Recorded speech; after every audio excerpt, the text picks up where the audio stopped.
काम ढूंढ रहा कौन सा काम? कोई भी मेहनत मजदूरी मिल जाए बस वो कर लूं। अच्छा, आपका काम नहीं है? मेरे पास काम। तो पहले क्या काम करते थे? पहले मैं इमामत करता था। इमामत छोड़ दी? इमामत छोड़ आपने छोड़ी? नहीं, मेरे घर के मसाइल थे, परेशानी थी, मैंने उनसे पैसे एडवांस मांगे तो कमेटी वालों नहीं दिए। मैं भी इंसान हूँ, उन्होंने आगे से बातें की फिर छोड़ दी मैंने। बुखारा में काम नहीं मिला, इधर आया हूँ 2 दिन हो गए हैं, जलीलो ख्वार हो रहा हूँ, मतलब कोई काम नहीं मिल रहा है। अच्छा, और रात को उधर चारपाई पे सोया हूँ दारी अड्डे के साथ। तो घर पे जब आप निकलो तो घर पे वो राशन वगैरह था, जरूरियाती सामान था? नहीं था, इतना खास नहीं था, बस आधा किलो घी पड़ा था। वालदा मेरी बीमार है, बस उसने रोटियां पकानी होती हैं बस। और आपका वाइफ? बीवी नहीं है आपको? हाल दिल किसको सुना, बीवी है, 2 बच्चे भी हैं। खुदा करे कि जवानी के अंदर कभी किसी मुसलमान को तकलीफ। तो नाजरीन, आपने ये वीडियो मुख्तसर सा हमने आपको दिखा दिया है, आपने यकीनन देख लिया होगा। ये कहानी बेशुमार अइम्मा की, मदरसों में पढ़ाने वाले मुदर्रिसीन की, मस्जिदों में इमामत करने वाले अइम्मा हजरात और मुअज्जिनीन की है। आप यकीन जानिए, अक्सर व बेशतर उलमा, अइम्मा, मुदर्रिसीन का जो गुजर बसर है वो सिर्फ इन मस्जिद और मदरसों से मिलने वाली मामूली सी तनख्वाह पर है। न जाने कितने अइम्मा और मुदर्रिसीन कर्ज में डूबे हुए हैं। उनके घर वाले उनसे बाकायदा मुस्तकिल ये नाराज रहते हैं कि हमारे जो मौलाना साहब हैं या हमारे जो कारी साहब हैं वो हमें कुछ नहीं दे पाते।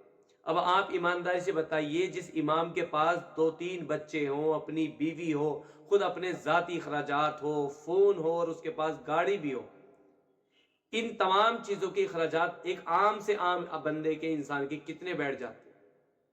अइम्मा हजरात के अखराजात नहीं होते, मुदर्रिसीन के अखराजात नहीं होते।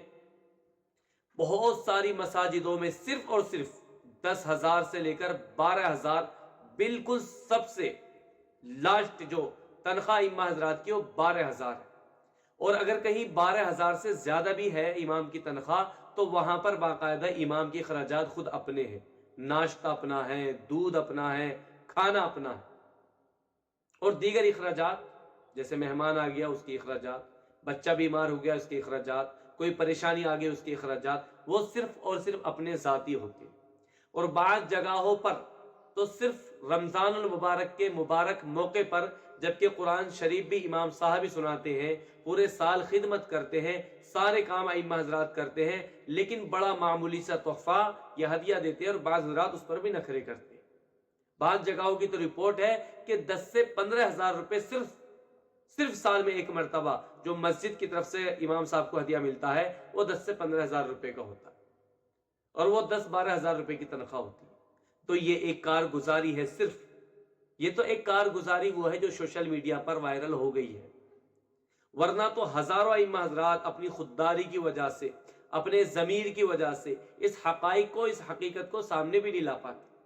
और मुआशरे और मस्जिद मदरसों में, हमारे लोगों में, हमारी कौम के अफराद में ये बात दिमाग में बैठ चुकी है कि इमाम हजरात की तनख्वाह 10 से 12,000 से ज्यादा होनी ही नहीं चाहिए, नहीं होनी चाहिए। एक साहब मुझसे कहने लगे कि भाई इमाम की तनख्वाह कितनी होनी चाहिए? मन के इतनी होनी चाहिए जितनी आपके बेटे की है।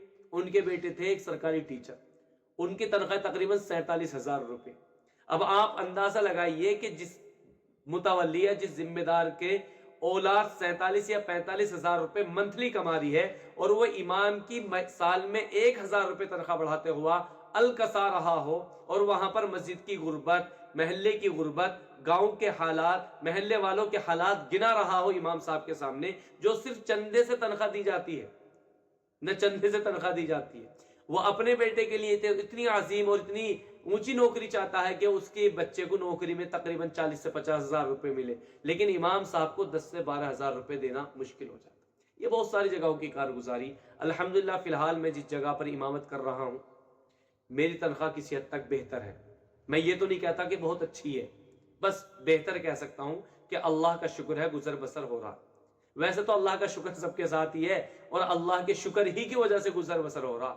वरना तनख्वाह का मतलब क्या है? तन के माने थे जिस्म, और खा मतलब चाहत, यानी जितनी हमारे जिस्म की चाहत है, तलब है, कम से कम बुनियादी जरूरत, जैसे मिसाल सर्दी है, इंसान को गर्म कपड़े चाहिए, गर्म जूते चप्पल चाहिए, उसकी बीवी बच्चों को गर्म चप्पल जूती चाहिए, گرمی ہے ٹھنڈے پانی کا انتظام ہے، فریج کا انتظام، یعنی وغیرہ وغیرہ جو یہ اخراجات ہیں انسان کے جو بنیادی کہ جن کے بغیر کام ہی نہیں چل سکتا، ان کو بولتے ہیں اس ضرورت جو چیز ضرورت ہماری پورا کرتی ہے اس کو بولتے ہیں تنخواہ۔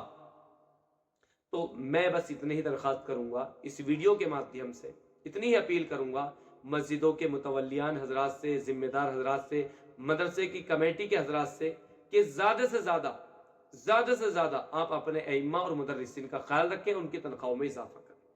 الحمدللہ ثم الحمدللہ ہمارے یہاں پر بہت کم تنخواہ تھی مدرسے کے اندر، بہت کم تنخواہ، مسجد سے تو کسی حد تک مناسب بھی تھی لیکن مدرسے سے تو بالکل نہیں تھی۔ لیکن جب کمیٹی والے حضرات سے ہم نے بات رکھی اور ان کو ائمہ کا اور مدرسین کا درد بتلایا، ان کے اخراجات ان کے ذہن میں ڈالے، تو ان لوگوں کو بھی سمجھ میں آیا کہ بھئی واقعاً تنخواہ زیادہ ہونی چاہیے، یہ بہت کم اور معمولی تنخواہ ہے اور اب تک یہ گزر بسر کرتا رہے، یہ بہت بڑی بات ہے۔ تو الحمدللہ انہوں نے لبیک کہا اور فوری طور پر عید پر تو 500 تقریباً 1000 روپے بڑھے تھے، لیکن پھر فوری طور پر بھی الحمدللہ ثم الحمدللہ ہر ایک مدرس کی کم از کم 1500 روپے تنخواہ بڑھائی۔ تو اس میں غلطی ہم ائمہ حضرات بھی کرتے ہیں، مدرسین بھی کرتے ہیں کہ لوگوں سے اپنی بات ہی نہیں بتا پاتے، اپنی تکلیف کا ذکر ہی نہیں کر پاتے۔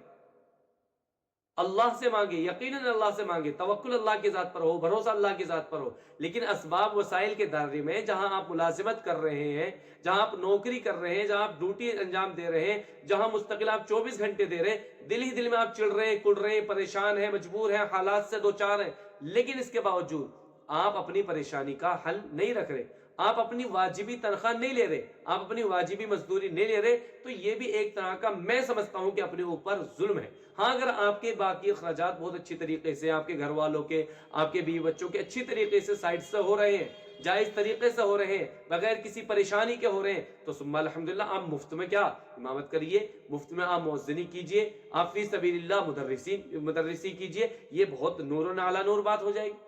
لیکن اگر آپ کی تنخواہ بھی کم ہے، اخراجات بھی کہیں سے نہیں ہو رہے، آپ قرض میں بندھے ہوئے ہیں اور آپ روز بروز اپنی زبان پر دل میں آپ کے شکوے اور گلے ہیں، لیکن آپ اپنے درد کا کسی سے شکوہ نہیں کر رہے، تو اس میں آپ قصوروار آپ بھی۔ تو لہٰذا ائمہ حضرات سے بھی، مدرسین سے بھی، مؤذنین سے بھی اور ذمہ داران سے بھی میری درخواست یہ ہے کہ دونوں طرف سمجھوتا کریں اور سمجھوتے کے ساتھ کوئی بیچ